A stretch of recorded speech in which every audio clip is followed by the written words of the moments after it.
la extrema complejidad en la que estamos en estas elecciones.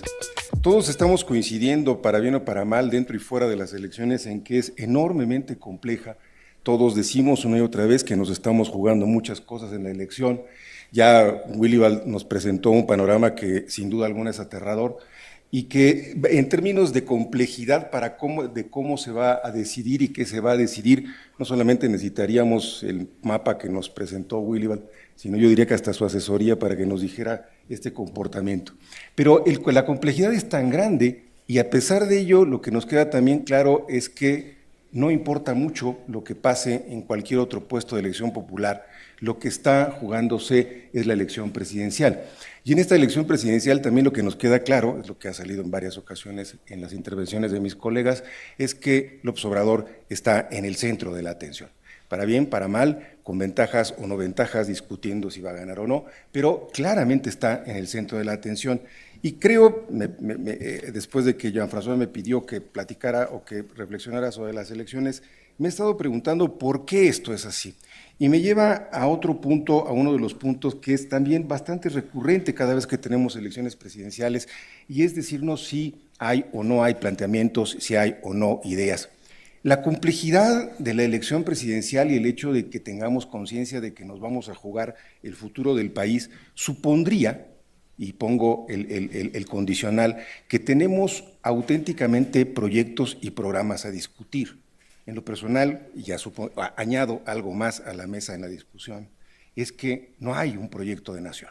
Yo creo que podemos tener muchas ideas, muchas propuestas, y como ya lo dijo Alberto, me gustó la palabra narrativas, que necesariamente programas y propuestas que vean más allá, ya no digo de los 6 años de gobierno que pudiera tener el que siga, sino que podamos entender para qué lo quiere y cómo lo quiere.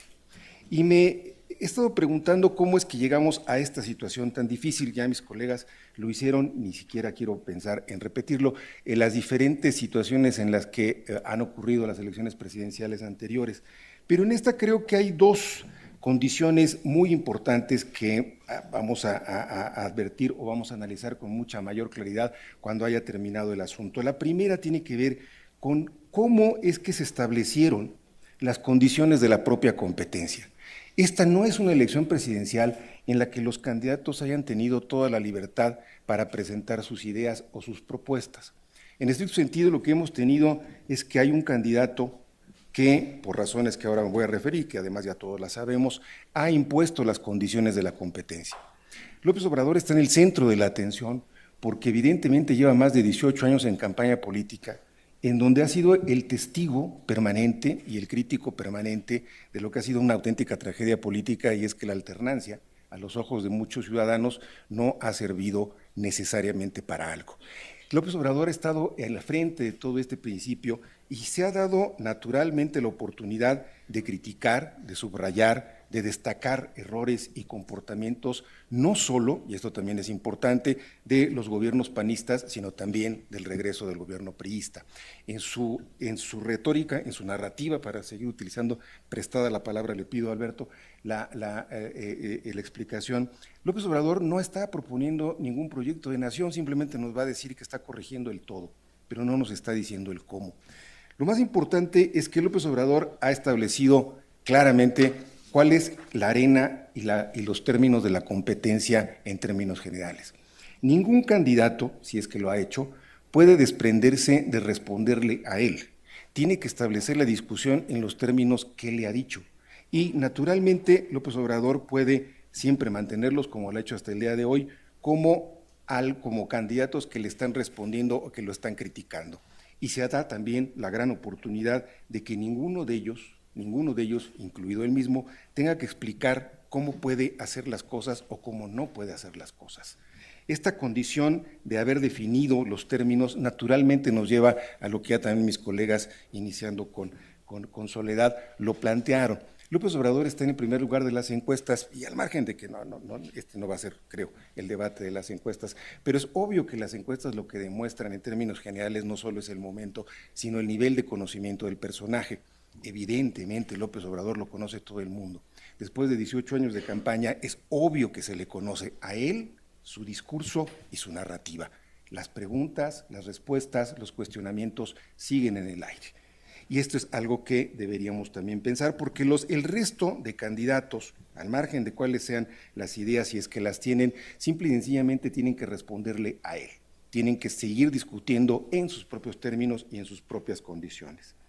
El segundo elemento tiene que ver con el cómo y por qué esto lo logramos, llegamos a esta situación. Y aquí me voy a referir a mi querido maestro Rafael Segovia, que está presente.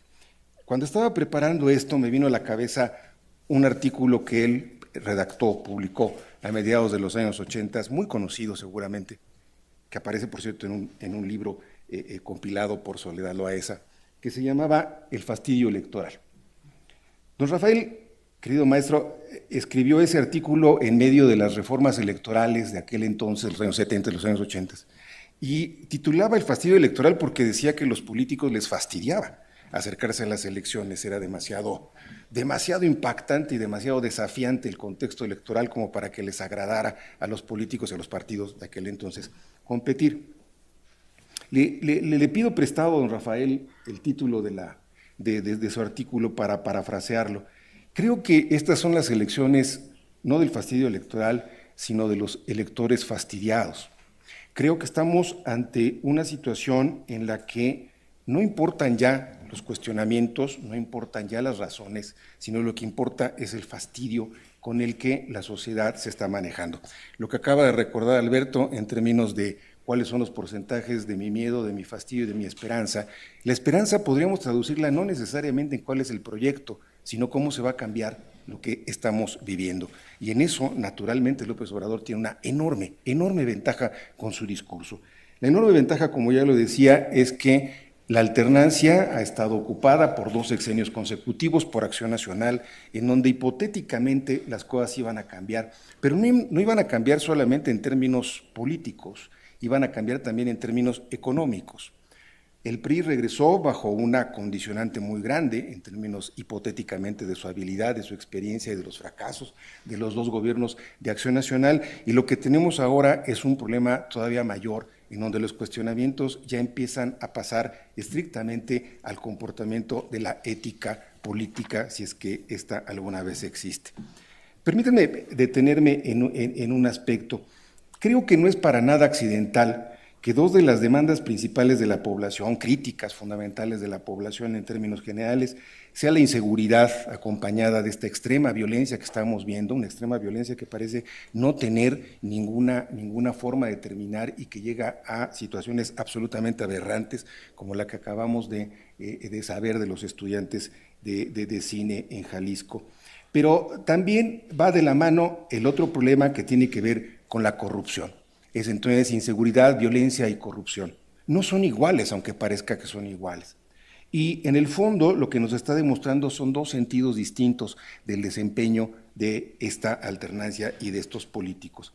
La inseguridad, bien o mal, está apelando a la incapacidad gubernamental. Está apelando a falta de recursos, a procedimientos técnicos, a normatividades, si ustedes quieren, más aún a incapacidades de la policía. Estamos hablando de algo concreto, visible e hipotéticamente solucionable. Pero el problema de la corrupción no es un asunto de esa naturaleza. La corrupción lo que está diciéndonos es que los políticos no tienen la ética suficiente para comportarse. Y desgraciadamente en la lista, que ya también nos mencionaba Alberto, de la corrupción que, por ejemplo, estamos sin duda alguna identificando con más de un gobernador, desgraciadamente en ella, con todo respeto, no hay ningún partido que se salve. Si supusiéramos tan solo que son gobernadores y priistas los que lo hacen, hubiera sido tan sencillo, hablando de sencillez en las propuestas, hubiera sido tan sencillo que desaparecieran los gobernadores priistas para que esto se acabara. Creo que la evidencia es muy obvia. Claro que Duarte ha puesto una vara demasiado alta para que alguien la alcance y que naturalmente es priista, pero a su lado creo que hay otros. Padres no se queda muy atrás en lo que ha hecho y así podríamos seguir con la lista. A esto es a lo que me refiero.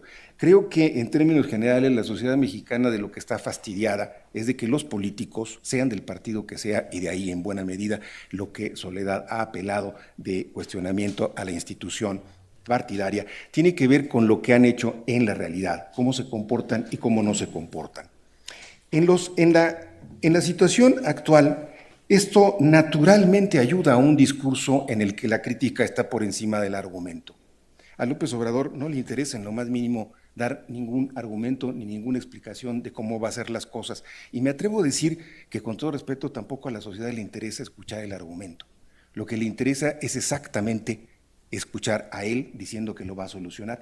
Por eso le ha sido tan sencillo decir que basta con su ejemplo, que va a bastar con su ejemplo para que la corrupción se termine. Y bueno, no fue de embalde que quizás uno de los golpes más efectivos de Anaya en el debate haya tenido que ver con ello. Si era, como dijo él, tan fuerte su ejemplo, pues bueno, ¿dónde están Ponce, Imas y Bejarano? ¿Por qué no lo evitó? No nos los ha dicho, pero no se ha tomado la molestia ni siquiera de tomar en serio la crítica. No le interesa a López Obrador explicarlo. Como tampoco le interesa explicarnos por qué quiere quitar la pensión de los presidentes. Simplemente nos pasa por la cabeza y decimos, sí, bueno, es mucho dinero, pero ¿con eso va a solucionar algo más que quitarle la pensión a los presidentes? No nos los ha dicho, tampoco nos los ha explicado. Y así puede seguir con el avión presidencial, que ya le dijeron más de una vez no es suyo, y que tampoco le preocupa explicar para qué sirve y por qué se compró. Lo asume como que es un asunto de corrupción y nadie lo discute. El problema en el que estamos entonces es muchísimo más complejo, me parece, porque estamos ante una sociedad que está bastante harta, desencantada, evidentemente dolida y fastidiada con los gobiernos y con los políticos, pero en donde es un campo enormemente fértil para que no haya argumento, no haya explicación y no sepamos a ciencia cierta hacia dónde va a caminar este país después de.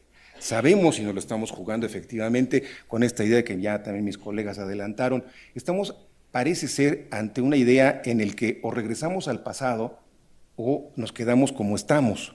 Y yo me pregunto, para mantener el mismo argumento, ¿cuál es el futuro? El futuro no para estos 6 años, no el futuro para el próximo año o cómo va a resolver los problemas económicos o no, sino simplemente qué queremos de este país para más allá de 6 años.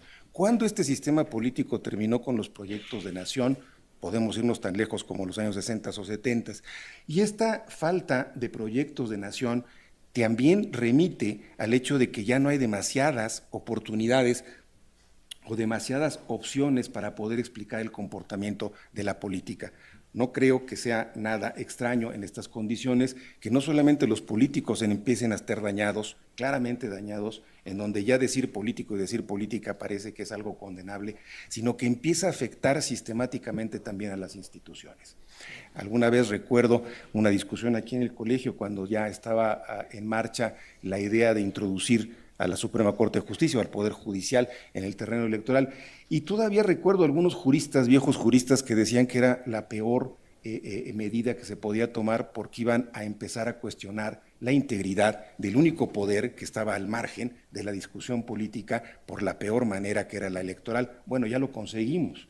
Los magistrados, o como se llaman magistrados, ya no me acuerdo, magistrados en el Tribunal Electoral, nos acaban de poner la prueba de que no importa lo que pase, su opinión está por encima de la política y por encima de cualquier cosa. Se puede cometer cualquier arbitrariedad y al mismo tiempo contribuir a que las cosas sean difíciles.